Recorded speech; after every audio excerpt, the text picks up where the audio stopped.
Hi, Fashion Dolls. It is Wednesday, November 5th, and welcome to another new episode of Style by Stevie. I apologize about my tardiness, but I had to upload the OOTD of the day. I hope you all are doing as fabulous as I am. My very special guest today is a talented actor, and he's also a spoken word artist hailing from Houston, Texas. So, please join me as we give a warm welcome to Shanson Thomas. And let me add.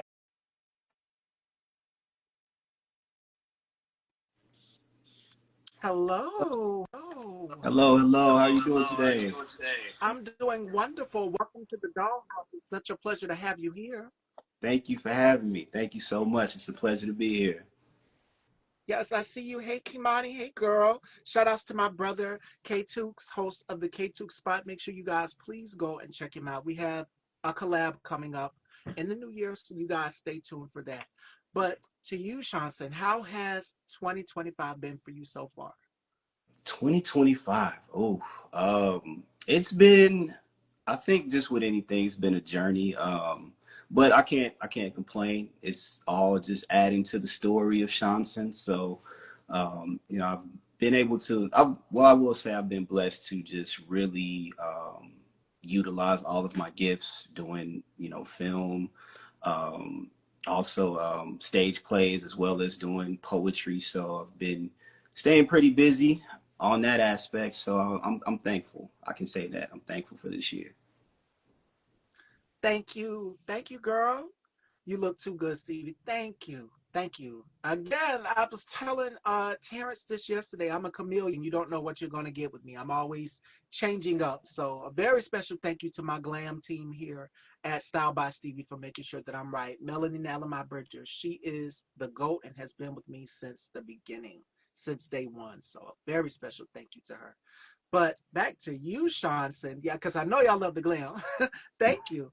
Uh, Tell us, for you, at what age did you develop a passion for acting? And I asked Terrence the same question yesterday. We all have to look up to somebody growing up in the business that we've seen either on television or just, in person, live and in concert. One of my guests said he saw Patti LaBelle in concert, and Wow. she inspired him to get into music real time, like walking Mhm. distance, like right there where she could reach out and she could touch you. Wow. So for you, who was the actor that you saw on television that inspired you? Um, I want to say, I will say my favorite movie. Well, I'll start with my favorite movie. It's Boys in the Hood. That movie was very impactful Oh, for me. I saw that when I was a kid.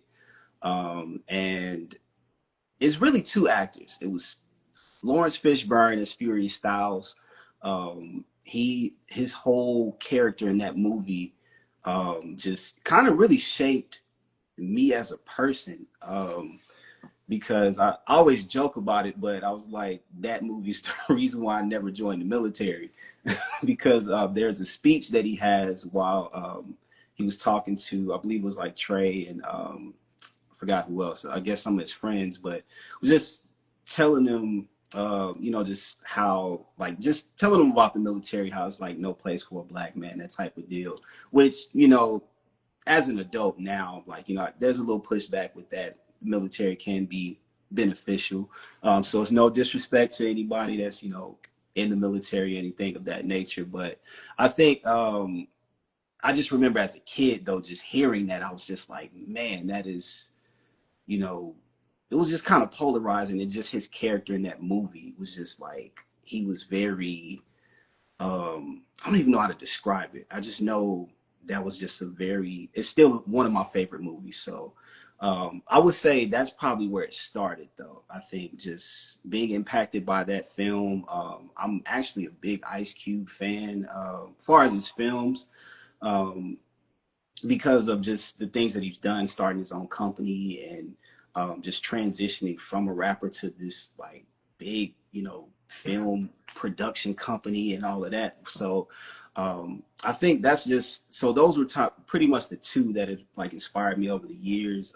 But also too, I started taking theater arts when I was in middle school. I think I was probably around 12, and so just really took a big liking to theater. And unfortunately, I didn't pick up theater in high school. I think I did like my freshman year, but then started playing football, and so I left theater alone until I went to college.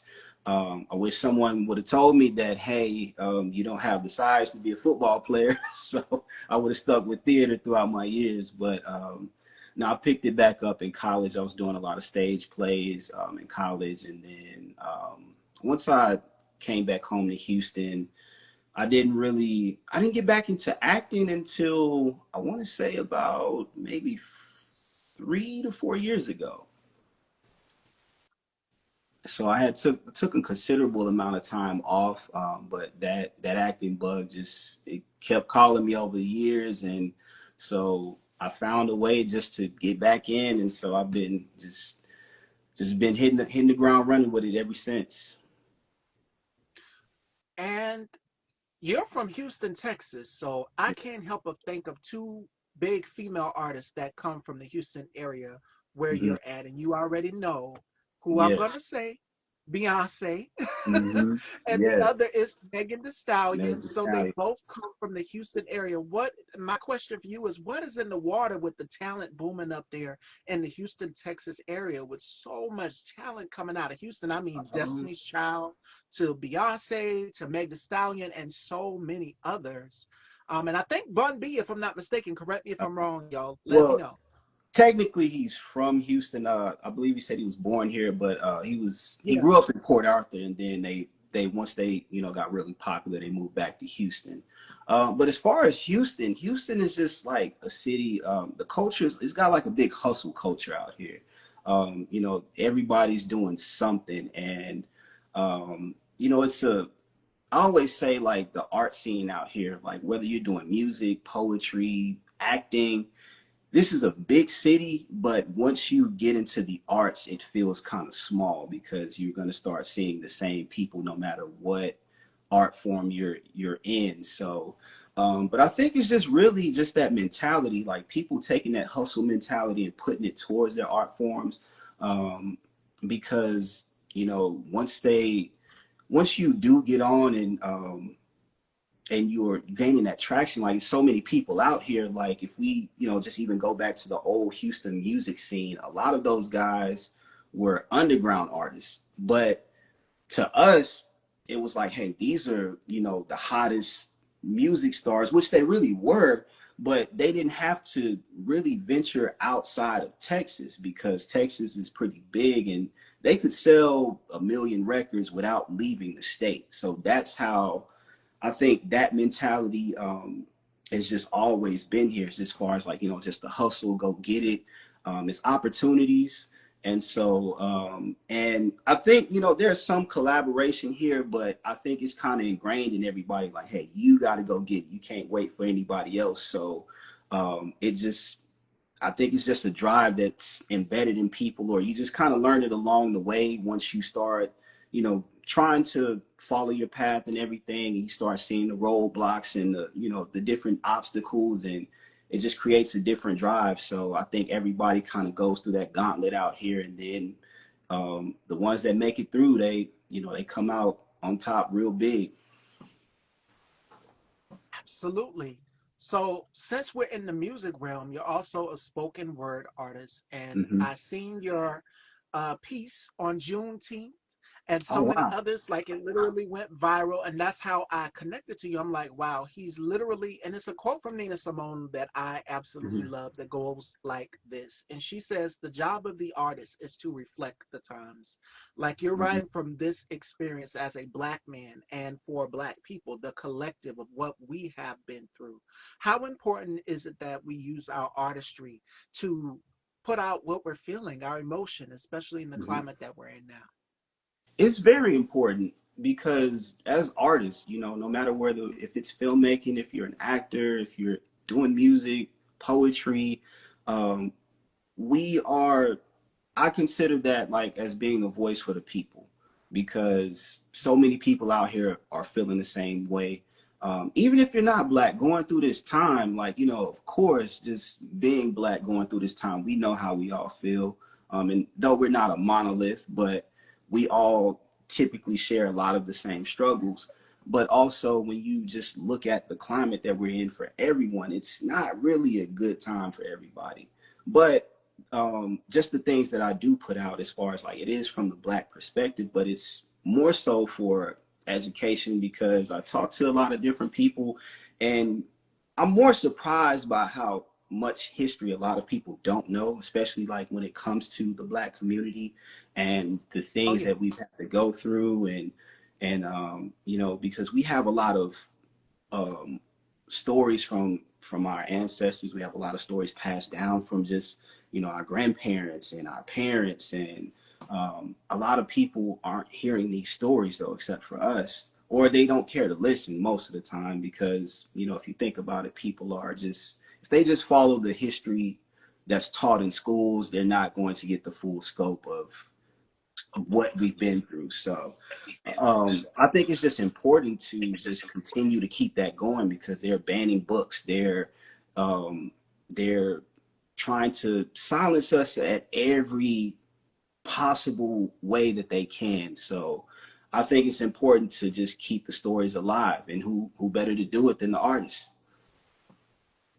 I made that face and I took a sip of my drink because that's what I have been saying. K-Tooks, haven't I been talking about this? How they are banning books, how they are removing history, how they are basically erasing our existence. Well, you Mm-hmm. can't erase the Black existence because we have At been all. here for 400 years.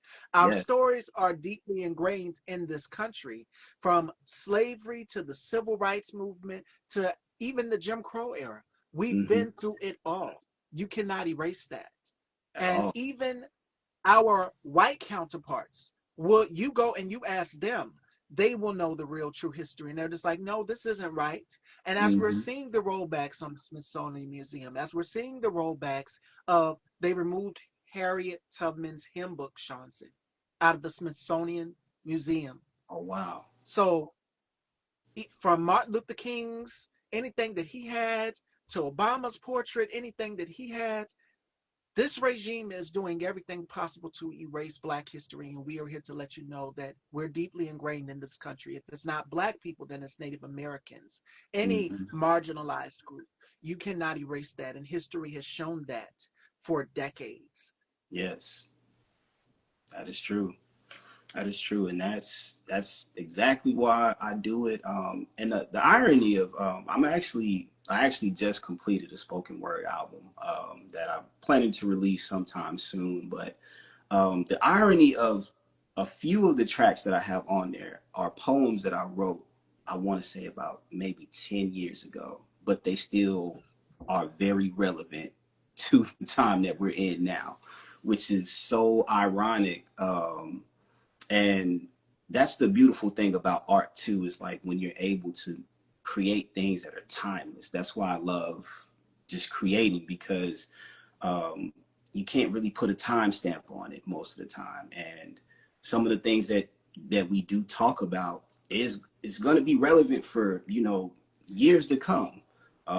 Another one of my favorite artists, Kendrick Lamar, like just listening to his music, you could go back Oh, to his early catalog, and it's still relevant to this time today, which is, I'm like, I'm inspired by that, to where you can create something that just speaks to different generations. You know, that's where like all of the people that we revere, all of the great artists of our times and before us, they've always been able to make music that just transcends time, generations.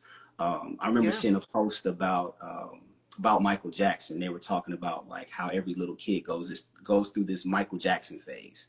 And you know, I have a son now. My son's 10, but he started listening to Michael Jackson, I want to say maybe about a year or two ago, and just he's like amazed by the things that he could do. And I'm just like, man, what is that? Like, what was so unique about it for him to be able to speak to my parents, and then speak to me, and then now my children, and just like, and it just keeps going. But it's inspiring because I'm like, man, I want to be able to do that. I want to be able to, no matter what I'm doing, whether it be poetry, if I'm acting, or even if I'm behind the camera, that's something I do plan to do eventually. I want to create those timepieces that just, go way beyond from where the period that I created it.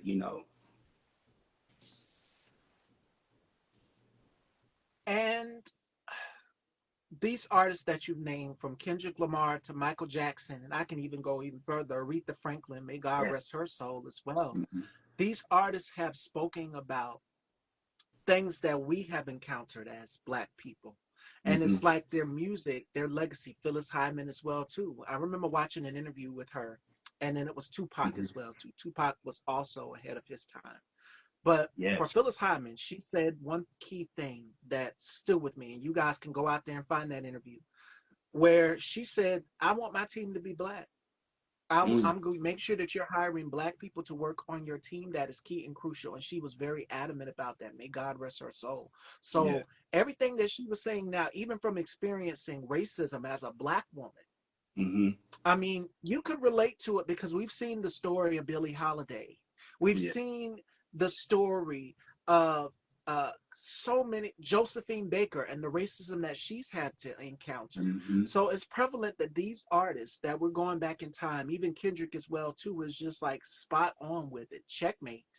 It's Mm-hmm. important that we continue to keep putting our stories out here and telling our stories and sharing the actual truth. Whereas they want to water it down and say slavery wasn't so bad and this and that and give us their version.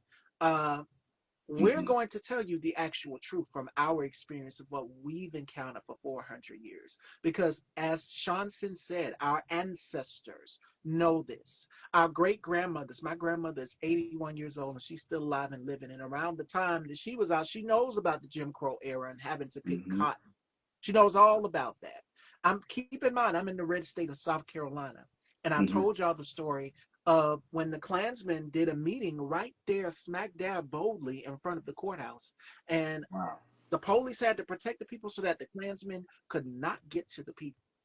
Mm-hmm. So we know about the Stoner Rebellion down here in South Carolina. If we Yeah. want to go deeper, but I'm not gonna get too political because I let loose. I will. But yes, because y'all been seeing me keeping my foot on this regime's neck, and rightfully so, because this is us, Black people. We're not Mm-hmm. harming anybody. Our Nope. existence is not a threat to you. We just want to share our stories and let people know. And as you're seeing now, they're firing Black news anchors. Mm-hmm. They're firing people who are out here promoting the truth, i.e., Joy Reid. It happened to her. She lost her show.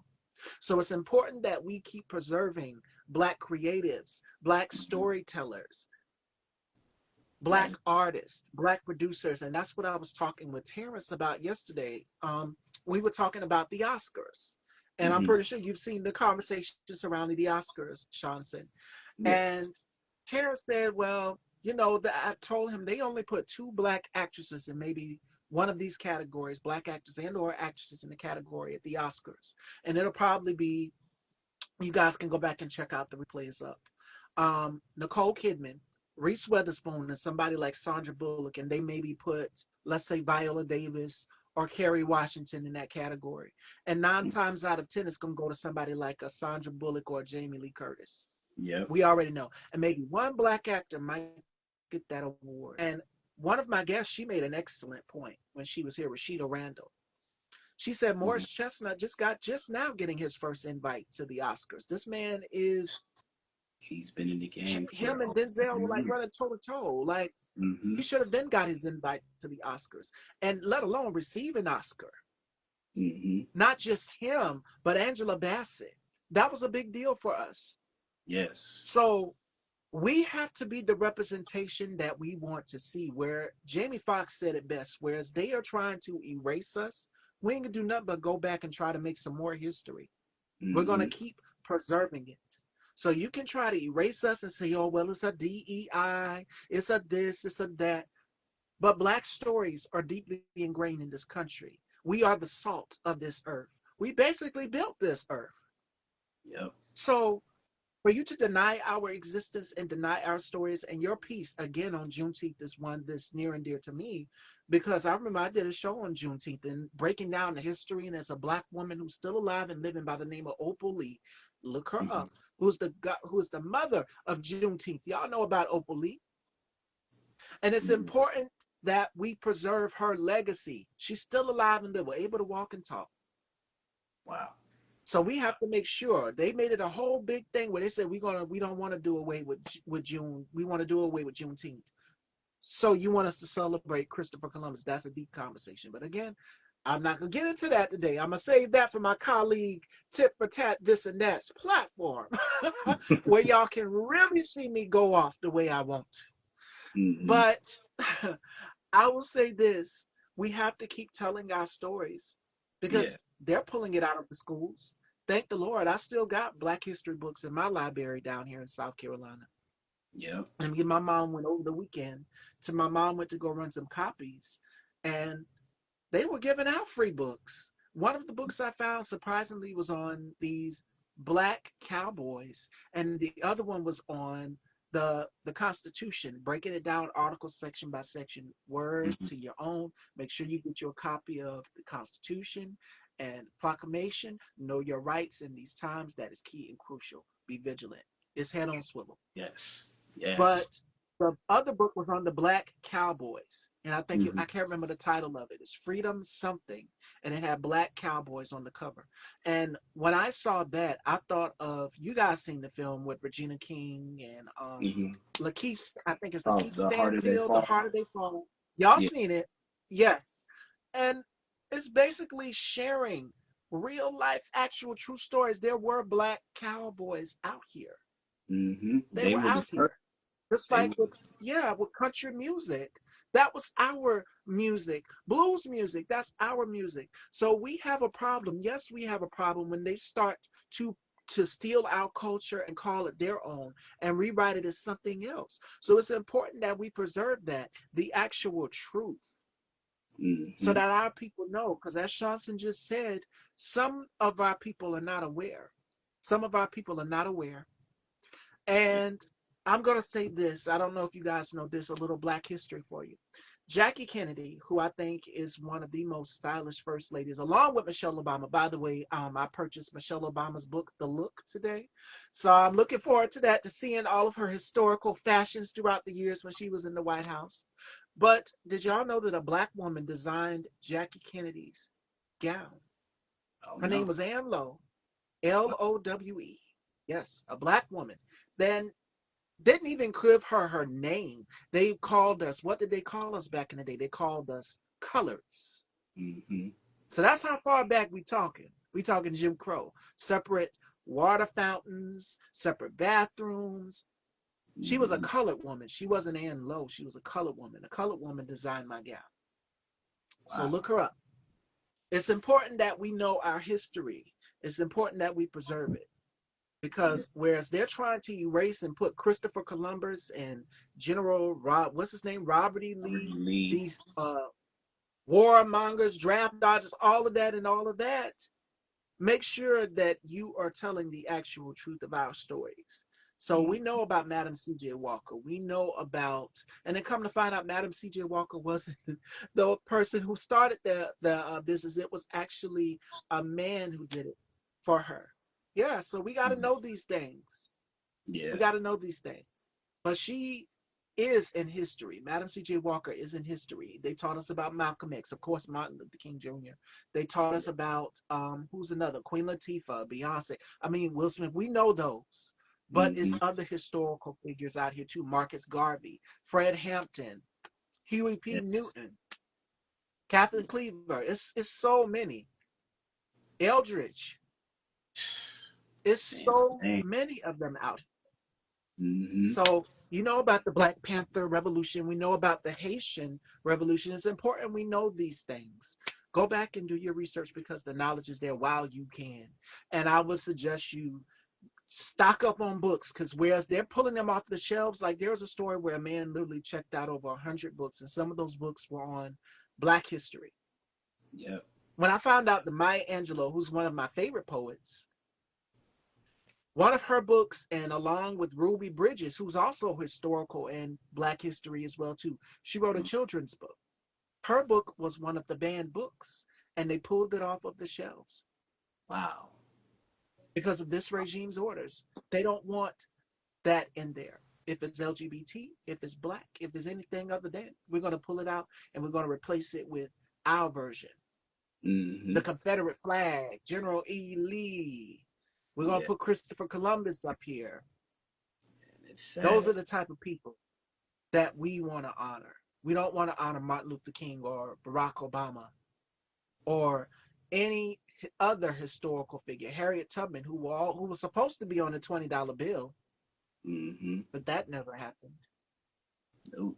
So again,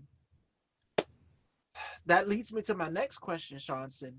How do you find meaning in everyday life, and how can us as people, as an artist, how can we also find the meaning in the everyday life? Because I know a lot of people are just like, they're feeling like giving up. Our people mainly, we Yeah. are tired, we are defeated, like this regime is taking us through it. I think it So how just do you find meaning in everyday life?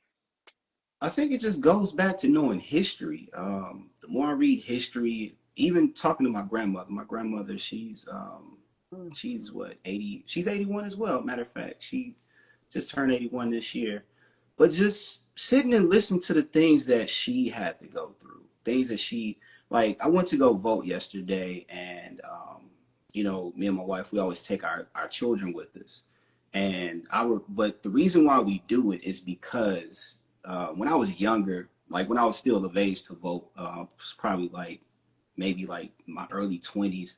I think it was a few times. It was like maybe once or twice I didn't go vote, and my grandmother found out about it, and she laid into me because she told me about. She was like, "Look, I had to watch my mom fight for the right to vote." They grew up in Louisiana, so just imagine.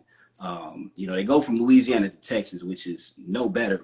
But just growing up in Louisiana, she grew up in the 40s and 50s, and so she had to watch her mother fight for the right to vote and everything, and all of that her mom had to go through. Her mom cleaned houses and all of that to make a living, and they were sharecroppers. They still pick cotton and all of those things. Just telling me about those all of those experiences, and she's just like, hey, I don't care what you're going through. I need you to be out there voting. No matter what, no matter how you feel about voting, if you don't think it counts or whatever, you still need to go. And so, and I share those same stories with my children, and just letting them know, like, hey, this is something important. This is something that we could not do. Um, maybe 60 years ago, a little over 60 years ago. And so we couldn't do that. So this is why we do it, and just giving them more of a, more information about voting. But as far as like just being able to get through these times, it's just reflecting on what we've overcame. And so it's like this is something hard for our generation to go through, and everybody that's still here. But it's like, look at what we've been able to overcome. We've been able to overcome some of the most tumultuous things, and that just keeps me going, like just day to day, and just connecting with myself, connecting with just real life, doing things that I enjoy. It's like, yeah, there's a lot of chaos going on, but the sun keep coming up. I still keep waking up. So it's like I could be down and out about it, or we can push through it and figure out a new reality for everybody. That's the thing is, they're going to do what they're going to do. It's nothing, they got their plan, but we always evolve in these circumstances somehow. Just like how you were saying, like they're firing black news anchors, they're doing all of these things, they're silencing us, they're banning books, but it always births something new out of us. Something else comes out that they just can't stop. And one of the songs I have on my album, I talk about, like, I got some lines on there where it's just basically the gist of it is, they're mad that we just still here. And if you look at the history since slavery and post slavery, they tried to stop us every way they could. They tried to stop us from making money, all the money that we had. There's a book um, that talks about the racial wealth gap. I gotta get it. I don't know I forgot the exact title. I haven't picked it up in a little while, but it talks about post-slavery and how our wealth, like we had money, like the whole story about the 40 acres and the mule, which was actually black people were supposed to get all of the land in the South that they took from the Confederates and all of that, and then it was actually it was given to us. But then after that, can't remember the president after Lincoln. Um, I can't think of his name, but he was the president after that. He was a sympathizer for the Confederates. Went back, took all that land back, and gave it back and rebuilt the South for the Confederates. So it's like they look at us like, oh, y'all are lazy. And it's like, no, we've been advanced. We've been trying. But it's like they move the goalpost every time. So it's like you steal the land that we were justfully, rightfully owed. You steal that from us. We still figure it out. We're working. We're accruing wealth. They start up a bank. They try to say, the whole like trickle down economics thing. That's an old principle. That's before Reagan. That's an old principle from back then where they were just saying like, hey, the pick yourself up by your bootstraps and like, put your money in the bank and let it accrue interest and all of this. But then there's this bank that black people putting their money in, and then there's somebody overseeing that money that don't look like us, and then that money disappears. So it's like all of these millions of dollars that we buying power that we have just disappears, and there's no bailout for these people either. So they are literally left with nothing and having to start over. And so it just keeps happening generation after generation. But it's like we figure out a way. I don't. It's just something that's in us. We figure it out. So I think that's just the hope. Like that's just the hope that I have. And for me, I don't know everybody that's on this channel. What your beliefs are. And not trying to impose on anybody's belief, but just for me, just from how I was raised, and then just doing my own research, like just having that faith in God, like just knowing like what we've been through, what we've overcame, and just like, yo, there's still a hope. There's still a hope today. If you breathing right now, there's still hope. That's the thing I look at. You wake up like, yeah, this situation with this whole regime may have not changed, but we can enact a change. There's still time to change something. There's still time for everybody to work together and put aside any differences, because we all in the same boat right now. So if we all can just really, hey, get on a common ground, a common thread, and walk forward, all of the other stuff we could figure that out later. We could figure that out. Like it's just like with Martin and Malcolm, once they really got the bigger picture, is like, hey, we both fighting for the same thing. You just doing it this way, I'm doing it this way. Now we got to figure out how to come together. Like, hey, Martin was like, hey, look, we're gonna be nonviolent for right now. Malcolm was like, by any means necessary. We still have people with those same mentalities. We got some people like, look, we need to go at whoever we need to go after. And some people like, nah, we need to do it this way. We need to vote.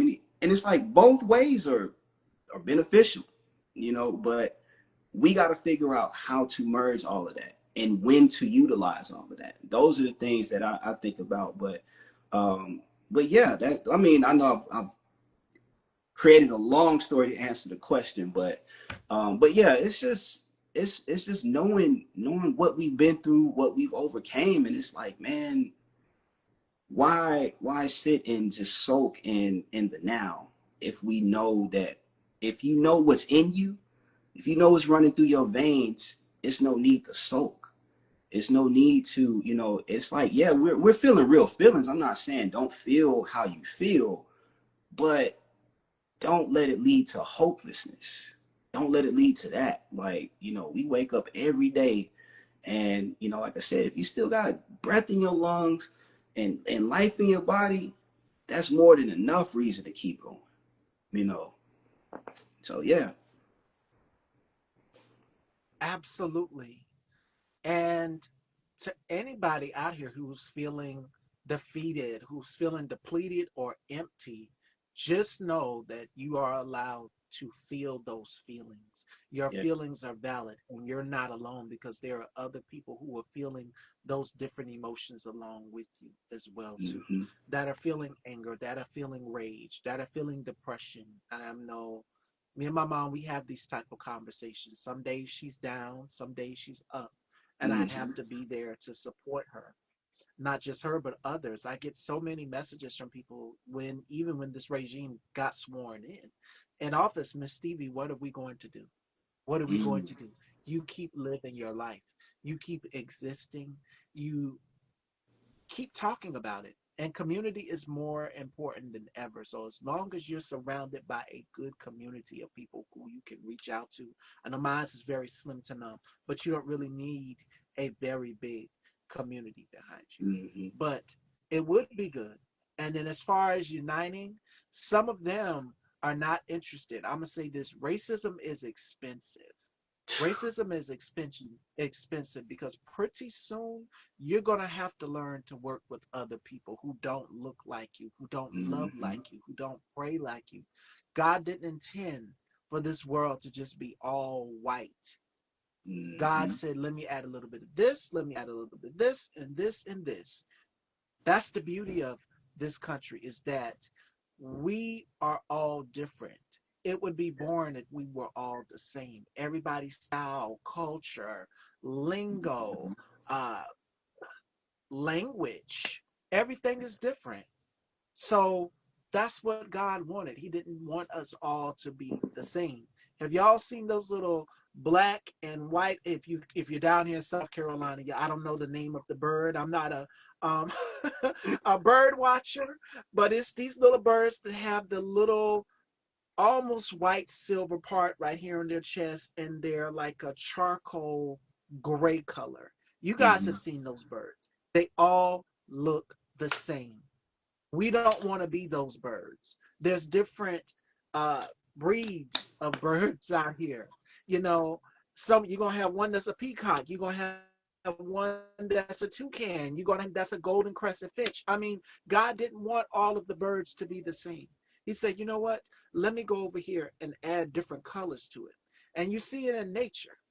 Hmm. So, as far as anything else, find the humanity and most importantly, find your joy. And I'm here to keep reminding Yes. you that joy is the most key and crucial thing. And I think you guys get a kick out of me being on my colleague Alvin's panel where I can really let loose where I want to. And it's fun because you get to hear all of our perspectives. We're all like a mirror to each other, and it's like we're linked arm in arm. We understand each other. So if you get it from me, you're gonna get it from Bubs. You're gonna get it from K Tubes here. You're gonna get it from Deshaun. You're gonna get it from Harold. So I mean, everybody's approach is different. If not myself, then my other colleagues, Conscious TV, my brother and colleague, uh, Demario King Jones. Everybody is completely different in their way, but we're locked and linked arm in arm, and Hmm. we're in unison. What's the saying from Drumline? One band, one sound. Sound. And that's what it's going to take for each and every one of us to walk in unison more than ever, is to hear each other. And I think what's going on right now, we're listening to respond, but we're not listening to each other.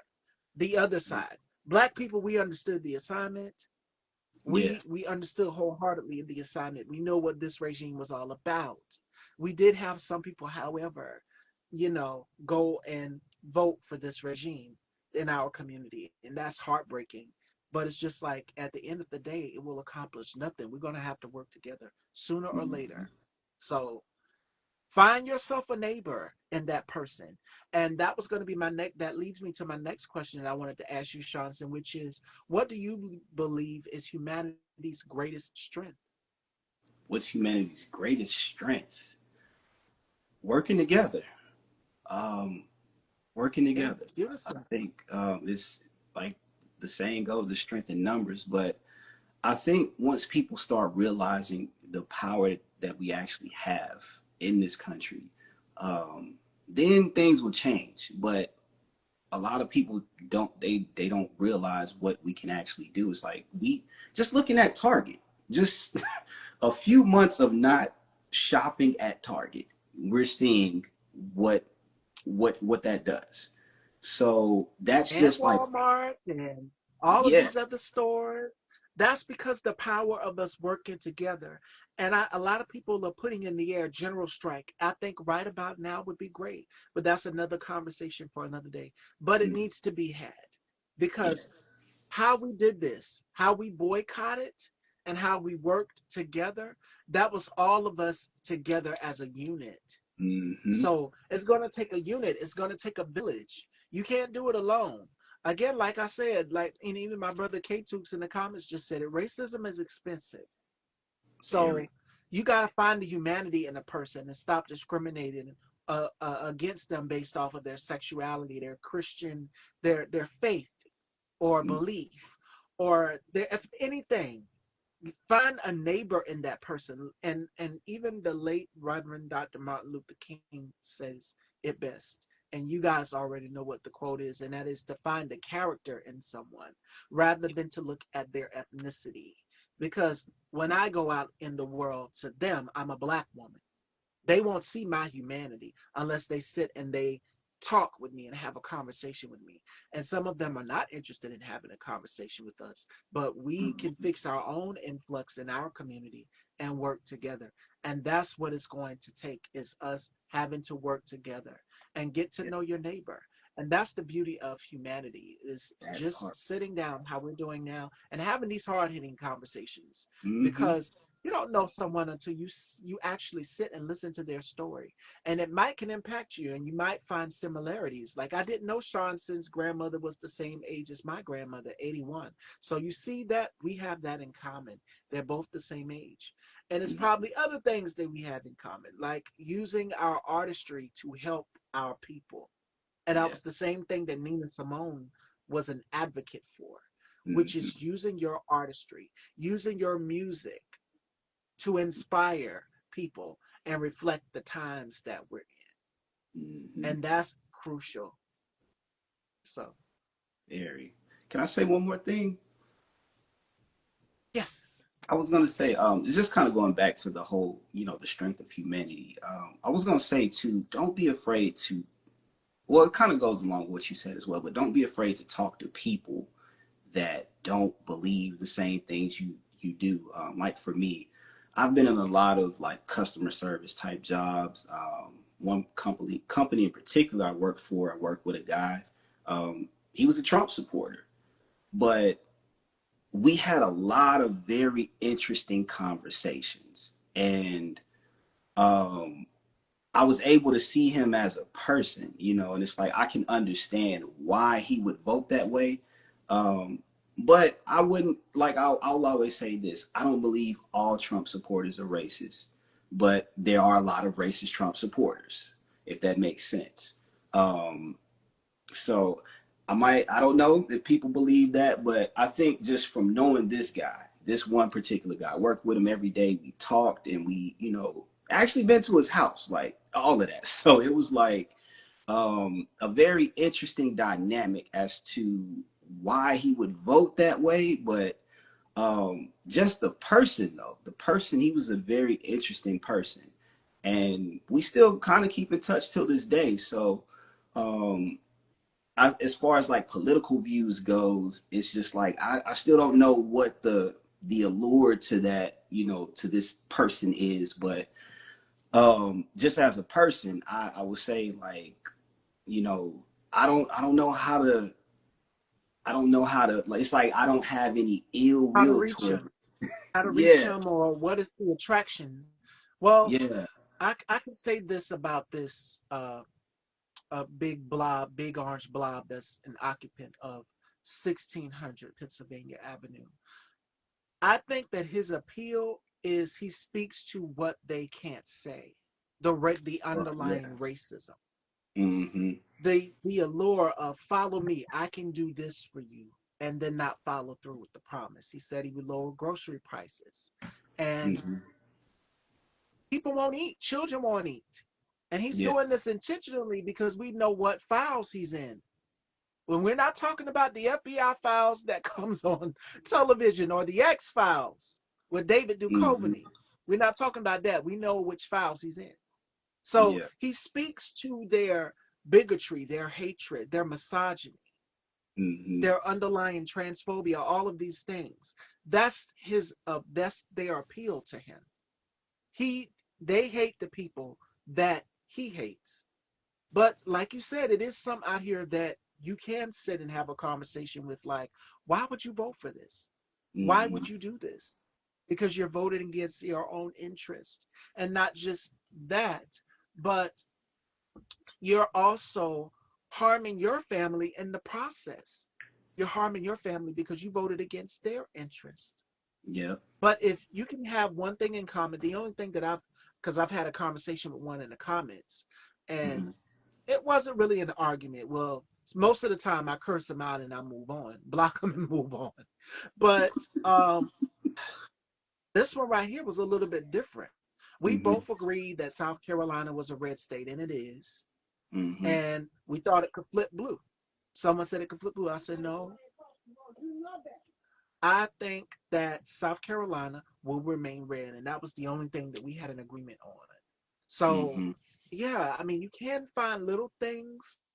Maybe Yeah. if you try to get them to see the humanity of a person other than just judging them based off of the skin color, what they have been indoctrinated, because they have been Mm-hmm. indoctrinated deeply by this big orange blob in 1600 Pennsylvania Avenue. And I'm not gonna take my size 11 stiletto off of his neck, and rightfully so. Um, back to what I was saying about the base and what they believe in. It's just like Jim Jones. You guys know the story of Jim Jones, right? Jim Mm-hmm. Jones, Jonestown. He was very charismatic, and to them, they didn't like the establishment quo, where it was like, okay, you have JFK, you have Obama, you have Biden, all of these presidents, Roosevelt, who were charismatic, who people love and adore across the world. For Mm-hmm. him, it's the same thing. He now just created a cult of Yeah. personality to have you believing that these people are your enemies. The same way Hitler did, the same way Jim Jones did as well too. And what happened? The Jonestown massacre. Y'all know about David Koresh, right? Y'all know Yeah. about David Koresh. These people have been brainwashed and indoctrinated to believe that. And I think it's going to take some deprogramming. Sitting down and, like Shanson just said, having a basic conversation with them. Ask them what's their favorite football team. If you can find a common ground as far as something that they like, a hobby, maybe the cult mindset will go away. But other than that, they hate the people that he hates. So That. it's the Yeah. trans, it's the immigrants, it's DEI. See how they're blame shifting, all of that. So find something that you both have in common as far as a hobby. We know you won't agree politically, but anything else outside of that, if you have something in common, then who knows? Because it's going to take all of us. Yeah. It's going to take all of humanity to fight what is here. This is not Mm-hmm. normal. So that's key and crucial. And I just wanted to give that little gem and nugget to each and every one of you because I know everybody's concerned. But I must say, we all should be feeling good today because yesterday was a sign that we could work together. Yeah. Congratulations, New York, Virginia, Pennsylvania, and so many others. Georgia as well too. And I posted those; you guys can see them. Mm-hmm. But that's because people worked together. He's upset. He's fuming. He's pissed off. Make no mistake. Yeah. But I want you all to know this is what we can do when we work together and the greater for humanity. And that leads me to my next question. How do you make peace with the idea of mortality? That is hard. I still don't really know, honestly. It's it's just one of those things that I don't think it just has ever sat well with me, whether it be by the hands of other people or if it's just natural, natural causes. It's um, because I guess it's one of those things. It's like it happens, it's going to happen, but it's just never, there's never a way to feel good about it, I guess. You know, it just happens and you have to keep going in a way. I mean, of course, process and grieve, work through it, but um yeah, I really don't know. Um and I guess, you know, as far as right now, like, you know, not even having an answer, I think I'm cool with just not having an answer right now because it's just one of those things, I guess maybe through time, I'll figure that out. But yeah, I don't know how to deal with it. I know just watching it, even just watching the things now, like where they're talking about SNAP benefits being cut and just, you know, people are gonna go hungry or just you're walking by people on the streets and just seeing that, you know, they can't have anything. Like even now in Houston, like there's like a war on homelessness. You know, they're moving them from different places. They, you know, they don't want you feeding them or just giving, you know, it's that bad. They And it's like, criminalize people for that. yeah, And and you're in Texas, so we know about Ted Cruz taking these mm-hmm, trips and things. We, yes, it's just like, it's cruelty. It's mm-hmm, cruelty. And it's to the 10th power. It's like, again, you have to find that humanity, but they don't believe in empathy and helping people. They don't believe in it. And that's not human at all. That's just plain evil. That's dark. That's demonic to be that evil. To not mm-hmm, care, to not help people. yeah. It, it's sad. It really truly is. So yeah, it's even with empathy, it's like they're even talk. It's like they're talking about how empathy could be, Empathy's for the weak. yeah, or it could be, you know, it's just wild that they're even just taking that and just saying like, you know, hey, that's a bad thing. It could cause you to be, you know, I forgot what they said, but it's just thinking about those things. It's like, yeah, I do, you know, I do have feelings towards that as far as like, you know, it does anger me to know that you know, people could just be so heartless, but that's capitalism. Capitalism doesn't, it doesn't have any feelings for anything but how you can generate more money. You know, that's why, you know, I hate how companies are ran. All companies are typically run the same in most cases. It's just to milk everything out of the person and, you know, rinse and repeat and just mass produce everything. But and it's like they don't see that this system is starting to eat itself. You know, it's not only eating the people that they were exploiting, but now it's starting to it doesn't have nothing else to devour on that level. So now it has to just consume whatever is available. And I think that's what we're witnessing in real time. So it's like it's gonna be a lot of casualties in this time, which is sad. But it's something that's probably going to wake up a lot of people, or hopefully it would, because now it's going to start affecting those people that were able to turn a blind eye to it. And that's the sad part about it, is when we've all been saying, hey, this is what's going to happen if y'all don't do something about it. They're just like, nah, y'all are just complaining, y'all are lazy, y'all are this and y'all are that, and now it's happening to them and to us. So it's like, hey, we told y'all this is what happens now. So now you're gonna have to watch your family starve. Now you're going to have to, you know, figure out how you're going to eat. You know, we know how to survive. We've had to, because it's like there was a time where I was on food stamps, you know, going through financial problems and all of that. But then it was like there was a time where I was working and not making enough money to pay bills and eat, and they barely wanted to give like any type of assistance. So it's like, what do? You just, we figure it out. You know, didn't have to do anything illegal to, you know, I just, hey, like I was telling you earlier, Houston, we just have a hustle mentality. I was helping um, remodel houses. I was doing all little odd side jobs just to get extra money. But it's like, Yeah. it's sad that we have to choose and do those type of things just to eat. But we're we've been having to do that for so many years, to where it's like, hey, we still figure it out because we never really got a handout ever. You know, I talked to a lot of people, and It's just finding out like a lot of people really do exploit this system, and it's not us. It's not us.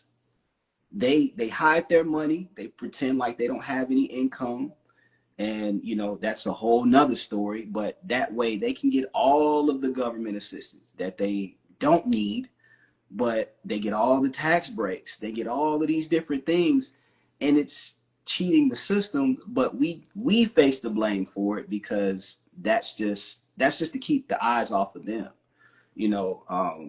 And so it's just like, man, now they're starting to see, because it's like they had a story. There was a couple. They stole $20,000 worth of food stamps. They had $20,000 worth of food stamp fraud. It was a couple, a white Oh, couple. And so it's like, but we are the ones that they say are doing that.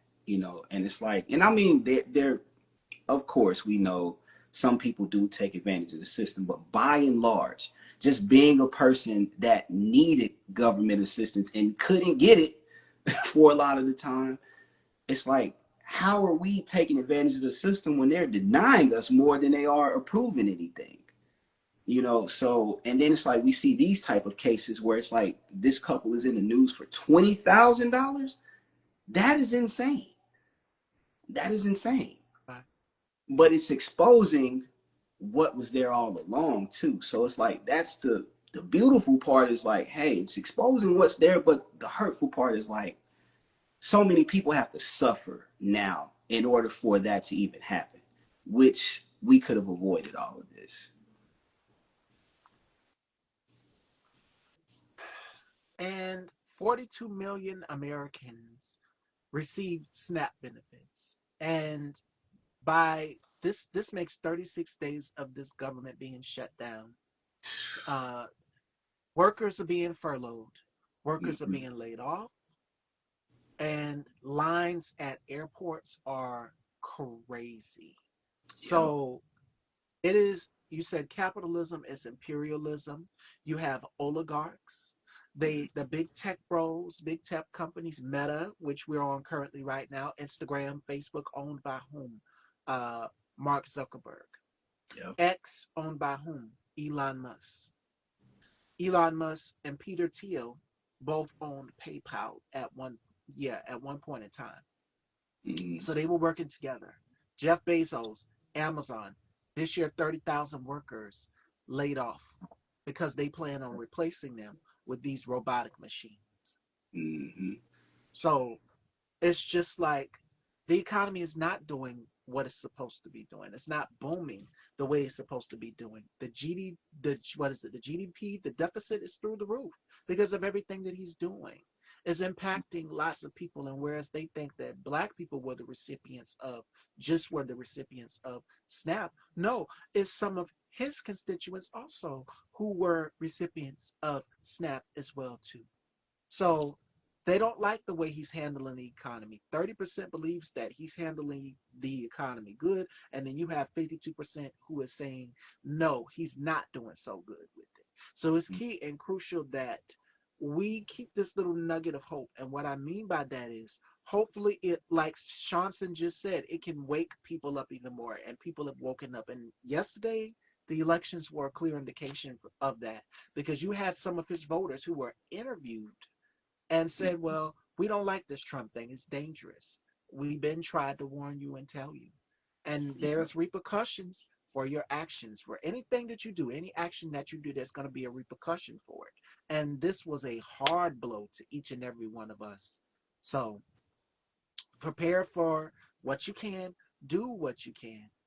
And sometimes you have to make sacrifices.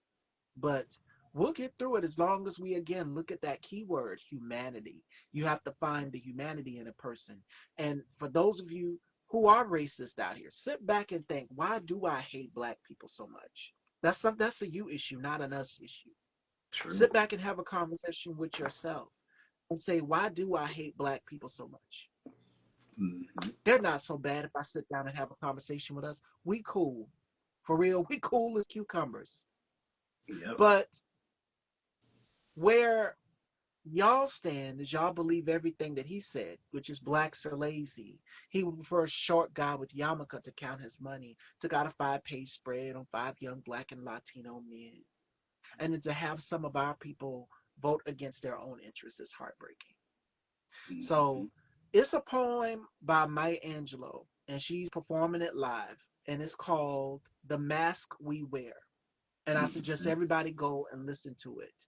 And she starts it off by describing a woman that was on the bus, and she said, if you know black features, she described a older woman that was on the bus laughing because somebody couldn't get to the bus on time. And she said, if you know black features, you know that this woman is not laughing. So real shared experience. And I say that to say this: what you thought was just the ones who were just receiving SNAP, you voted against your own interests. You voted against your own self-interest. And you not only harmed yourself, but you took food out of the mouths of your own children. So that means you have to sit back and reevaluate, why did I do this? Hold yourself accountable. Hold yourself accountable. And you have to have these hard hitting self accountability conversations. And I think a lot of people are scared of doing that. But sometimes, sooner or later, you're going to have to sit back and look in that mirror and say, what is the issue? What is going on? What is really going on here? Because it can't just be these people. They're not doing anything. And then some of them will actually wake up. There are cult experts out here, and they need to be like on standby 911 for real to wake people up to see that, hey, it's not all it plans to be. They're eating their cake and caviar and riding on private jets, and they view us as the peasants. And that includes you too. So it's no That different for either one of us. And again, the humanity aspect is where you turn to your neighbor. Now we have to start looking out for our neighbor. Get acquainted with your neighbors if you have not. That is key in these times. So make sure that you are taking time to sit down and have these conversations with families and friends more than ever. If you got families or loved ones that you haven't talked to in a minute, I know my cousin is coming on the show Friday. No show tomorrow, Fashion Dolls, but she will be on with me to Friday. So we always keep in touch. It's key and crucial that you keep in touch with everybody. Definitely. Mm-mm-mm. My next question for you, Shanson, is before we get into our games here, your projects you have coming up, mm-hmm. do you think humanity should be striving toward a common goal? If so, what do you think the goal should be? Common goal. Ooh, I feel like we have so many that we need to be striving towards, but um, I think if we are to strive towards a common goal, I think it would really be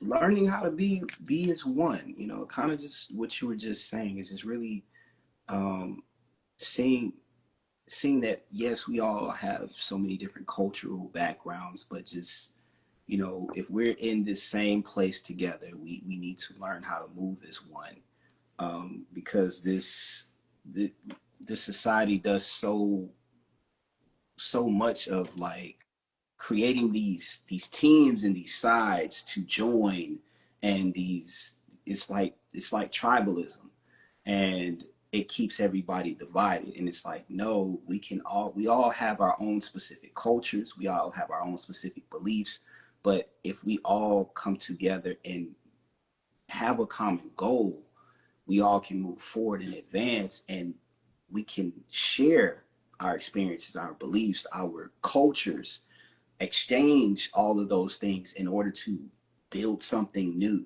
build something up, to create more ideas.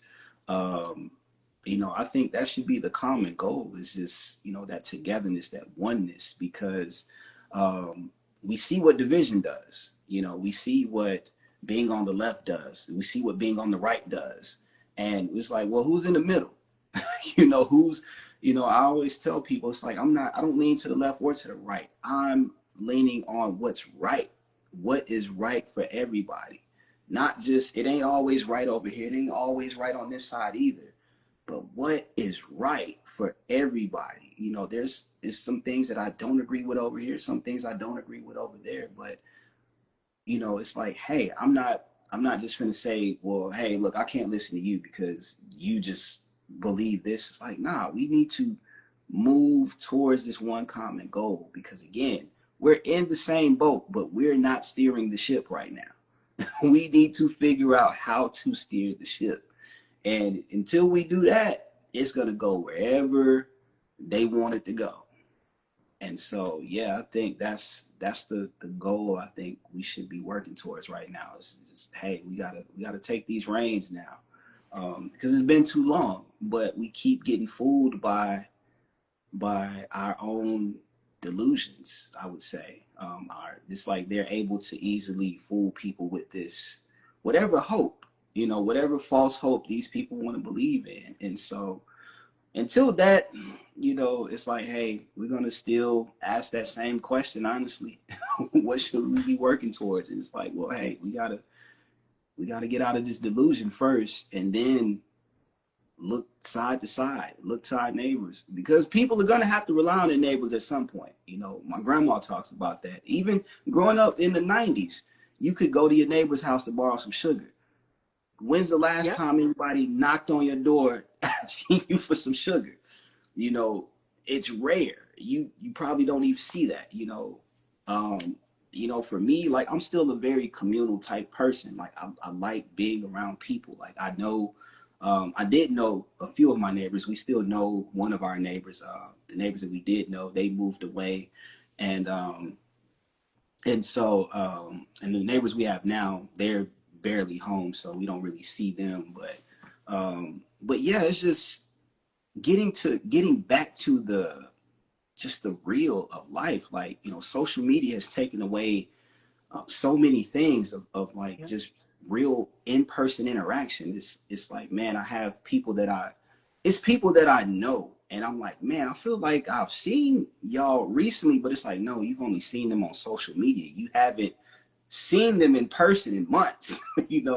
You probably want to go meet up with them and actually have a face-to-face interaction, but it's easy to be fooled that we're connected because of this app and these phones and all of this. It's like, no, we're so far apart to where we don't realize it until we have to do the things that we're naturally accustomed to doing. Absolutely. Absolutely. And I think with social media and even with AI, the connection, the human connection is missing. How we're doing this interview was how we were doing the interviews during the pandemic. And I know a Mm-hmm. lot of people miss that feeling of being able to be around their family members, their loved ones, and like so, vice versa. So it's key and important that you make sure that you're spending time with your significant others, your family members. Like I said, my cousin, she's coming on. And the last I saw her was when we had a family get together. So I actually got to see her as well too, because everybody's been so busy. Everybody's schedule is so busy.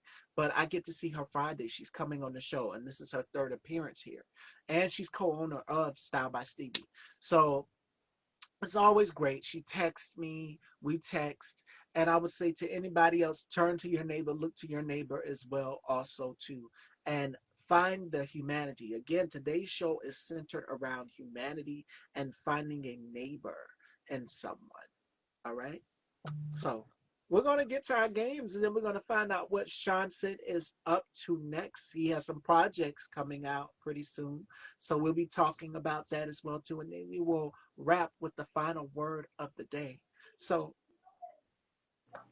that's my mom fussing at the puppy. Oh my goodness. So the first game we're going to do is called the Rapid Five. And Shanson has to tell me five things that he can't live without. And it's your guilty pleasures. Like I said yesterday, for me, my two of my guilty pleasures are I love Housewives of Atlanta. I'm a Mm-hmm. big Nene Leaks fan. And I love cookies and cream ice cream. Those are two of my favorite things. Mm-hmm. And just your favorite things for you. What do you like to do? Your favorite football team, your favorite drink. It could be a family. God, it's so many answers that my guests have given me. And then the next one is where Shanson gets to interview me and ask me some questions fashion, beauty, whatever he wants to know. For my new viewers out there, because I've seen a couple new faces pop in, you'll get to know a little bit about me through his questions. All right? So we're going to start off with the rapid five. What are five things that Shanson can't live without? I'll say one, my family. Two, probably my PS5. I'm a big gamer. I love playing video games. Okay. That's two. Chocolate chip cookies. Those are my favorite. I love cookies. I don't know why, but I can't avoid a cookie. Um, let's see. That's what three, four. I'm gonna go. Hmm. The gym. I'm gonna say the gym. The gym. Okay. And I'm not like I'm not just the most in shape, fit person. Like I don't have that chiseled body, but I do well for myself. But I say the gym because of it's works wonders for just my mental health. Just that's really the reason why I go. Anytime I'm stressed out, go get a That's good workout in, release those endorphins, and sweat, and just. So yeah, that's become very important in my life. Within the past few years. So that's four, and let's see, five. Five. What could five be? I would just say food. I love food. I'm a big foodie. Houston is a big melting pot for just all. I love trying different cultural foods from different cultures. So, um, yeah, just food. I don't. I mean, my favorite I would say is Mexican food, like real authentic Mexican food.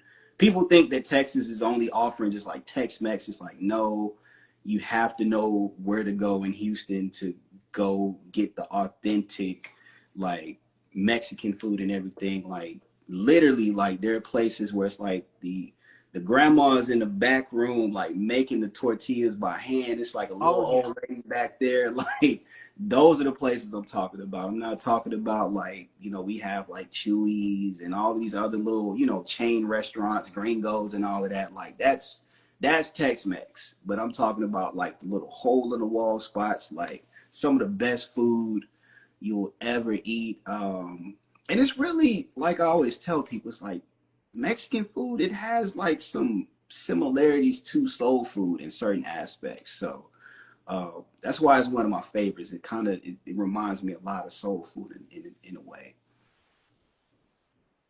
And it's deep, it's personal. From us having that connection of being from the South. You in Texas, I'm in South Carolina. It's something about soul food, that warm, wholehearted feeling. Like you said, Mm-hmm. your grandmother's cooking. Or my grandmother, she said she ain't cooking this year for Thanksgiving. I know my mom and me, well, I typically make the macaroni and cheese, and I don't know what Mm-hmm. my mom is going to do. But we always figure it out what we're going to do. And in each other's recipes, everybody has their own significant recipes. So Mm-hmm. looking forward to that. All right, fashion dolls, it is time to turn those tables. I have no clue what Shanson is going to ask me. I am nervous. I have no clue what he's going to ask me.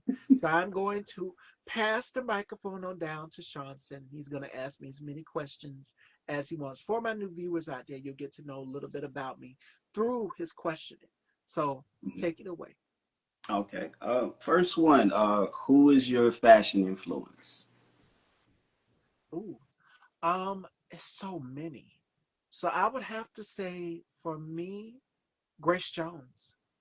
I Okay. love how powerful, how bold, how unapologetic she is. Mm-hmm. And with her, you don't know what you're going to get. And the second I would have to say is Rihanna. I love how much of a badass and a risk taker she is, and how she just does it her own way. 1 year, and this was back in 2015, I want to say, she was the very last person on the red carpet at the Grammy Awards. They were fixing to close the carpet down. Mm-hmm. Guess who shows up in this big Gian Batista Valley, beautiful pink gown? You guys seen it. If you don't know, Google it. With her hair pulled back, barely fresh faced makeup, beautiful. It was Rihanna. Okay. So she commands the room. She comes in at her own terms. And every time there's a Met Ball, you look forward to seeing either. It's like her and Cardi B are running toe to toe. I love Cardi B as well too. I love powerful women. So those are my three: Cardi, Rihanna, and Grace for sure. Because they're not afraid to take risk. They're not afraid to go over the top with the glamour. And that's something that I love and I've taken note of as well too. So yeah. Okay. Cool. Cool. Am I supposed to ask some more questions? As many as you Oh, want. okay. Let me see. If you could only watch one TV show for the rest of your life, which would that be? Ooh, one TV show. One TV show that I could watch for the rest of my life. Oh, it's got to be something funny. I would have to say In Living Color. Oh wow. I know the characters word for word, and I had the pleasure of sitting down with Tommy Davidson, which was so funny. He broke out into one of his characters in the interview. I was not expecting that. I was trying to be all professional, like Robin Roberts and stuff, but he broke me. My mom even predicted that before the interview happened. She Hmm. said, "What if he breaks out into one of his characters?" And sure enough, he did, and I cracked, Seanson. I could not stop laughing. It was funny. Yeah. Like he broke me. When you are sitting with the comedian, because I love comedy, you Yes. are going to expect, and you know this as an actor too, when you're working with a comedian, they're going to do something to make you laugh. And a prime Hmm. example of that would be Martin Lawrence. Like with him, it would be like, Tag, you're it, you're it. Yeah. Tisha Campbell said that they would do that on set. They would literally try to tag each other out to make each other laugh or make them break character first. Hmm. And it would happen. They would lose for sure. So while they were taping the scenes, the cast members were watching what he was doing. You never know what he was going to do. So it's just like his wheels are always turning. And with Tommy Davidson, it's the same with him. His Yeah. wheels were turning during that interview, and I had no clue that he was going to break out into one of his characters. But I would have to say In Living Color. Yeah. Okay. All right. Let's see. If you could have dinner and sit down and talk to one person, anybody, dead or alive, who would it be? Oh, I would have to say Viola Davis. It's a certain regalness about her. Like there's a certain strength that she possesses. Hmm. She's amazing. She is a goddess. She is all of these things and then some. And if not her, then Cheryl Lee Ralph. Like I get inspiration Yeah. from both of these women. Yeah. So I could see that happening. Just them and just me like being a child in a candy store, like just enamored as these Hmm. women are sharing their stories because they have had such an illustrious career of just being the catalyst for Halle Berry and all of these other actresses out here as well too. Yeah. Hmm. Okay. I think my last question would be, what is your drive? What drives you each day? What makes you, wake up and say, "Hey, I'm gonna do this again," and what keeps you going? First and foremost, my husband, my Almighty, my everything God. I call Hmm. God my husband. He's everything to me. And without him, I'm nothing. So if not him and my mom is always the driving force. We have disagreements. Yes, we do. Lord knows we do. We bump heads. She's a Libra and I'm a Scorpio. And we are both very powerful, outspoken women. So you can only imagine when you're in a house of women how each woman has their own opinion. Yeah. So I would have to say God and my mother and my grandmother. My grandmother has always instilled in me and my cousins and my siblings as well too, is Hmm. that you put God first in everything that you do. So Yeah. those three things right there keep me motivated and grounded. Faith always has kept me grounded. And Mm. every morning when I get up, I always post something, a verse or a scripture that sticks with me. So Hmm. faith has always kept me grounded, and I would encourage everybody to tap into that faith, tap into your universe or whatever you believe in wholeheartedly. Tap into that. Indeed. Okay. No, that's wonderful. And that's how I stay so centered. And I know a lot of people are like, what keeps you grounded? It's God. God, whatever, the creator, the universe, the man himself who's put it on here for us. That's who can keep us motivated and encouraged. And I would encourage you guys as well to tap into that. Find something that keeps you, how can I say it? That keeps you centered. And more Hmm. importantly, that also helps you find your joy. So, Yeah. in a time where they're trying to take our joy, we're feeling despair, we're feeling all of these different emotions, find your peace. Find what centers you, and God centers me. So, that's what I would say. All right, fashion dolls. So, that concludes our Turn the Tables segment. And you have some projects. One has been completed and some are in post. So I know you Hmm. can't give a whole lot away. So what are you looking forward to? Because this year is just about out. We're now in November, December, Hmm. and then before you know it, 2026 will be here. Hmm. Okay.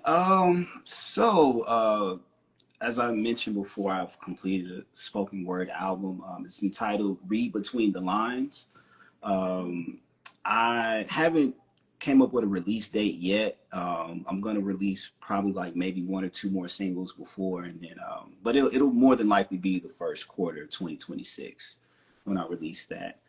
Also, have a film coming out called "Make Yourself at Home." It's a horror slash thriller. uh-oh. It will be released. I'm not sure. It's tentative right now.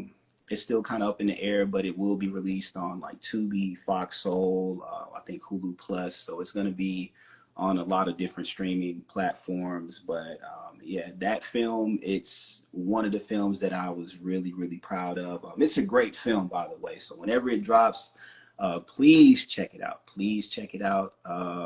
And that was actually the first. Feature film role that I booked with speaking lines when I first started doing film 2 years ago. So it's one of those films that's like really near and dear to me because the work that I was putting in that year started out just as an extra and then working my way up to actually like booking speaking roles, and so that was the first speaking role that I booked in a feature film. So yeah, definitely looking forward to that. I just wrapped up a play that I was in called Of a Darker Hue, and it that whole play literally touches on a lot of what we talked about in this whole Yeah. conversation. So that it's written by Reginald Edmond, and I'm not sure when it will go into production, but that's another play to be on the lookout for. And as far as that, there's some other projects that are in the works, but yeah, there's still. I think some of them have probably moved into post, but I'll speak more on those once I'm able to. Once it's time. Hmm. But yeah, so as far Oh, as that, other than that, that's all that I have for the rest of this year, and just looking forward to just living life. I think because I've been so busy lately, so it's just like taking this time out to just connect with myself, with my family, with friends, and especially Christmas is coming up. It's one of my favorite holidays. I just yes. love Mine's too. I love the gifts and the movies. I watch a lot of Christmas movies, so just looking forward to that. That's been the joy I've been looking forward to, and again just connecting with myself and investing in other people as well. That's something that I love doing. That I don't know how that works, but it just brings me joy just to uplift other people, spend time with folks, and make people laugh. That's my thing. Absolutely. Absolutely. So before I give my final thoughts, Shanson, are there any gems that you would like to give to artists, to creatives, to our people, black people on the moment right now? Mhm. sit with your feelings, sit with your thoughts, examine them, feel them, go through the motions. Don't try to force anything. As you stated earlier, like everyone's feelings are valid during this time. So feel what you need to feel during this time. Don't try to suppress it, but work through it. Figure out a way to work through it. These times are hard. People are trying to find different ways to cope, but find healthy ways. And just remember to live. Remember to live. Get outside. Literally, go touch some grass. Go enjoy nature.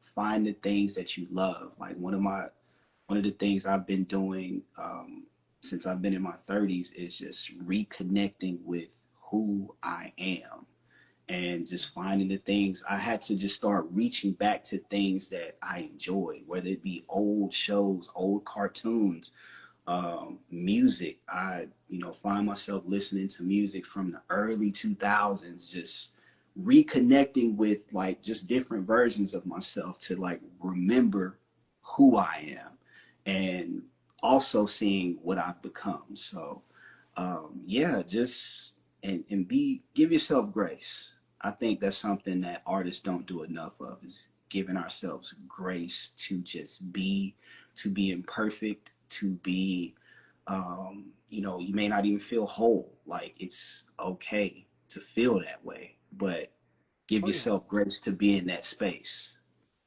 So yeah, and just keep hoping, keep hoping for a better tomorrow. And what I would leave you guys with today's final thought is a Bible verse, and it's Mark 6:31, and it Mhm. says, "Come with me by yourselves to a quiet place and get some rest. Take time, be gentle, pour Mhm. into yourself," as Shanson just said. Your feelings are valid. And in the Black community, we don't talk enough about mental health, but make sure that you are protecting your peace and sometimes unplug. My mom bought me this book and it says 100 ways to have a happy day. She bought it for me yesterday and it's got like Bible verses. But on number 7, it says, say no to FOMO, ban all media for a day and take a break from technology, which is the same thing I'm telling you. Sometimes you have to unplug. And even me being the hostess of this platform, doing it 5 days of a week. By the way, this is interview, I want to say either 903 or 4.